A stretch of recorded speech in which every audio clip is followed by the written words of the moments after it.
Nah, I still got a gig. These places,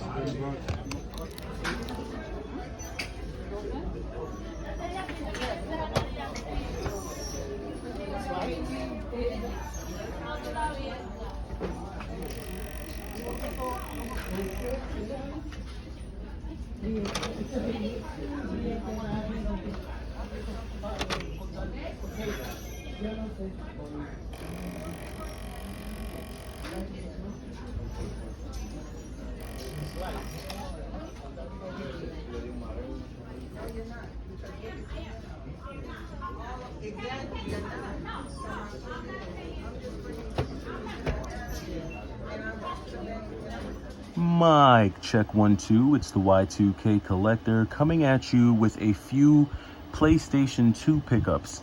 They don't always have to be expensive for them to be good games, and I've got a couple of some of these are a little bit of obscure, some of these are more commonplace, but I think these are 3 PlayStation games that, or PlayStation 2 games rather, that you'll enjoy. I actually got to do a little bit of game hunting yesterday. Went to a thrift store that I haven't been to in a while, and was able to pick up some of these games. So I'm going to show you what I got, and you can let me know down in the comments if you think any of these are worth grabbing. So first off is Super Bust-A-Move. Now, Bust-A-Move is a game that I played in the arcades back in the day. This was one of the ones that, you know, there's a number of Bust-A-Move games that are out. You've got Bust-A-Move 2. There are a bunch that came out on the Neo Geo. They've come out across a number of systems. I think I even have it on my Neo Geo Pocket. I had never seen this version of Bust-A-Move, and I think when you see the cover of like the little baby with the sunglasses, it kind of throws you off. Like this cover reminds me of the cover of Phalanx, which is a shoot 'em up on the Super Nintendo, but on the cover it's like an old dude sitting on a rocking chair with a banjo, so you never would have really known what type of game it was.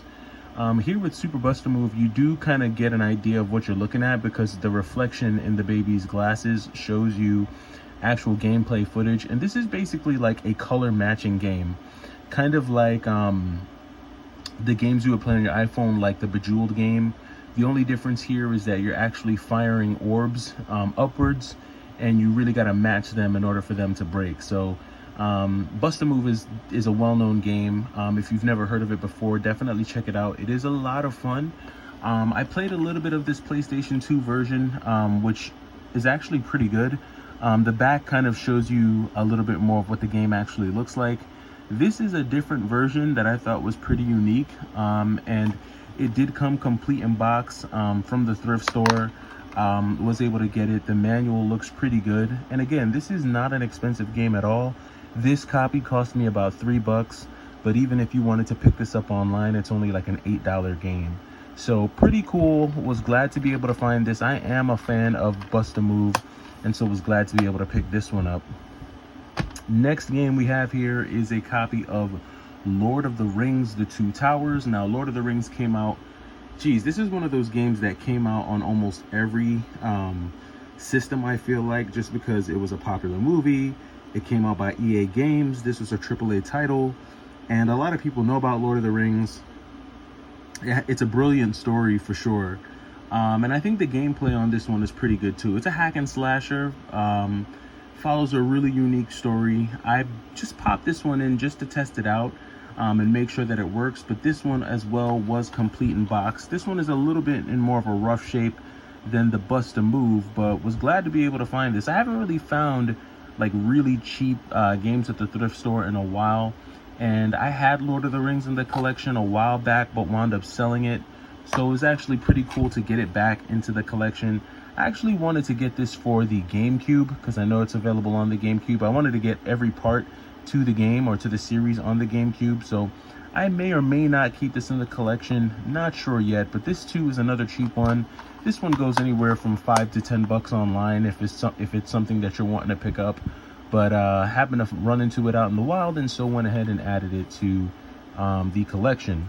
The last one, in my opinion, is really sick, and that is Spawn Armageddon.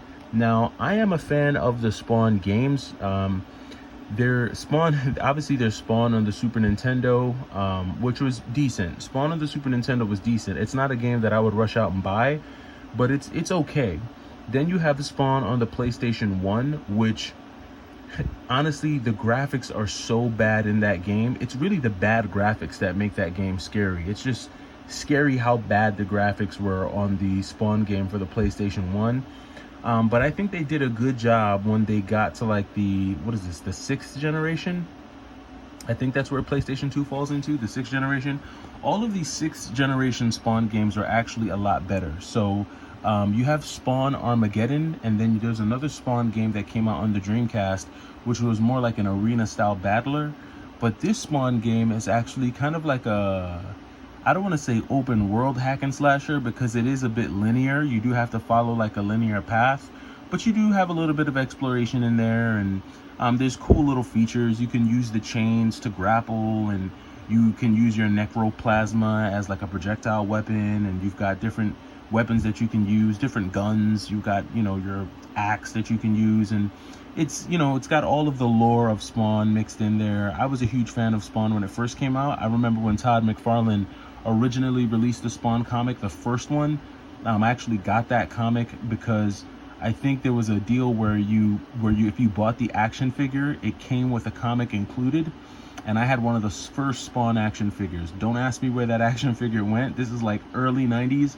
So yeah, but this is a cool one to have in the collection. If you're a fan of like hack and slashers, then this is a Spawn game that you'll definitely want to check out. I really do like this one. And the graphics are decent. It's PlayStation 2, so the graphics are leaps and bounds better than what I saw on the PlayStation 1, and this is one that I would check out. All of these games, like I said, they're not very expensive at all. Pretty decent games that I would definitely check out if you're collecting or thinking about collecting for the PlayStation 2. Let me know if you've seen anything cool on the PS2 lately, and I'll get up with you in the next video. It's the Y2K Collector. Take it easy.